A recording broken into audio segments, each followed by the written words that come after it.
अपनी पार्टी और democratic progressive आज़ाद party के जितने भी उम्मीदवार मैदान में उतरे थे, सबकी जमानतें जब्त हो गई हैं। जमानत जम्मू कश्मीर में जिन दो नई पॉलिटिकल पार्टीज़ का जन्म हुआ था, उन्होंने इस पार्लिमानी इंतखाबात में क्या किया, उनके उम्मीदवार क्या कर पाए, क्या बेहतर परफॉर्म कर पाए। पार्टी है गुलाम नबी आज़ाद, एक बड़ा सियासी नाम, जम्मू कश्मीर का नहीं हिंदुस्तान भर का, लेकिन ये बड़ा नाम तब तक बड़ा नाम था जब तक कांग्रेस का नाम गुलाम नबी आज़ाद के साथ जुड़ा हुआ था। कांग्रेस से अलग हुए, जम्मू कश्मीर में आए और डीपीएपी, डेमोक्रेटिक प्रोग्रेसिव आज़ाद नाम की एक पार्टी बनाई। डेमोक्रेटिक प्रोग्रेसिव आज़ाद पार्टी, ये गुलाम नबी आज़ाद की पार्टी का नाम है।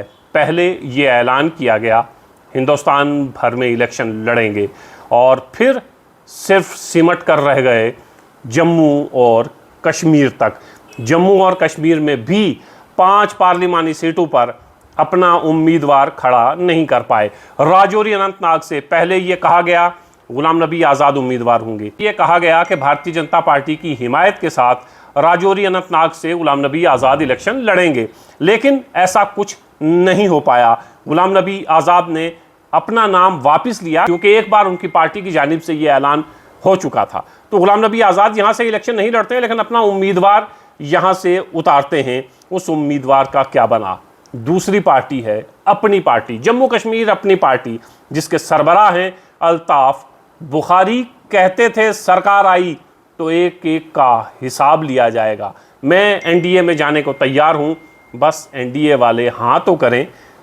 अब एनडीए वाले अगर हाँ भी करें और आप चले भी जाएं तो एनडीए को क्या फ़ायदा, क्योंकि आप जम्मू कश्मीर में बुरी तरह हारे हैं। गुलाम नबी आज़ाद के हवाले से भी ये कहा जाता था जीत हुई तो सीधा एनडीए में दाखिला होगा, लेकिन दोनों जमातें बुरी तरह हारी हैं। हारी नहीं हैं बल्कि बुरी तरह हारी हैं। क्या हुआ दोनों जमातों के साथ, ज़रा जानिए।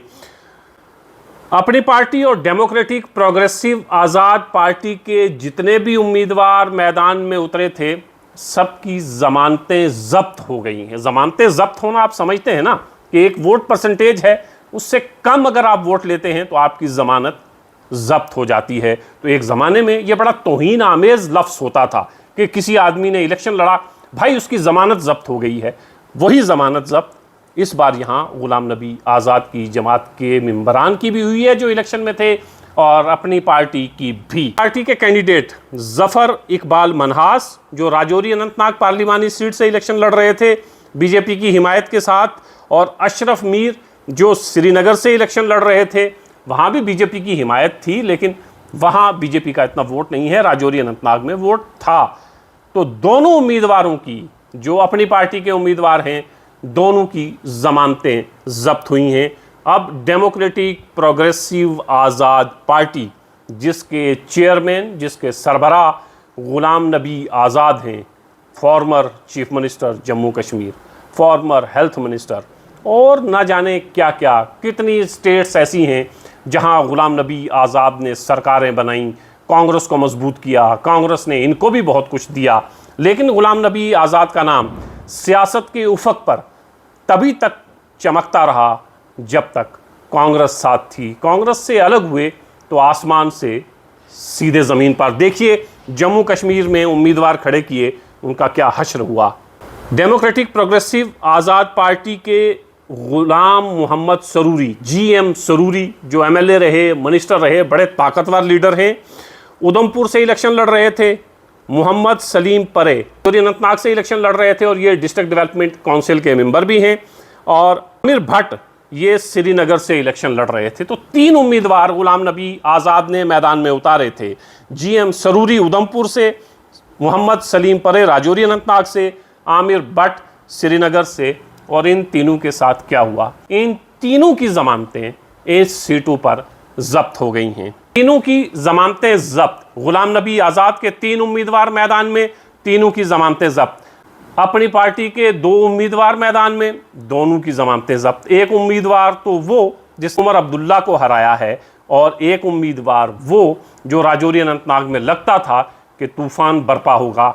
भारतीय जनता पार्टी की हिमायत के साथ कोई बड़ा खेला करने में अपनी पार्टी कामयाब हो जाएगी। तो क्या हुआ दोनों जमातों के साथ, ना ही अपनी पार्टी और ना ही गुलाम नबी आज़ाद की डेमोक्रेटिक प्रोग्रेसिव आज़ाद पार्टी अपने उम्मीदवारों की ज़मानतें ज़ब्त होने से बच पाई। मुस्तकबिल क्या होगा इन पार्टियों का, इसका अंदाज़ा आप इसी इलेक्शन से लगा सकते हैं कि बुरी तरह इलेक्शन हारे हैं, आवाम ने नकारा है इन दोनों नई जमातों को, इनके उम्मीदवारों को।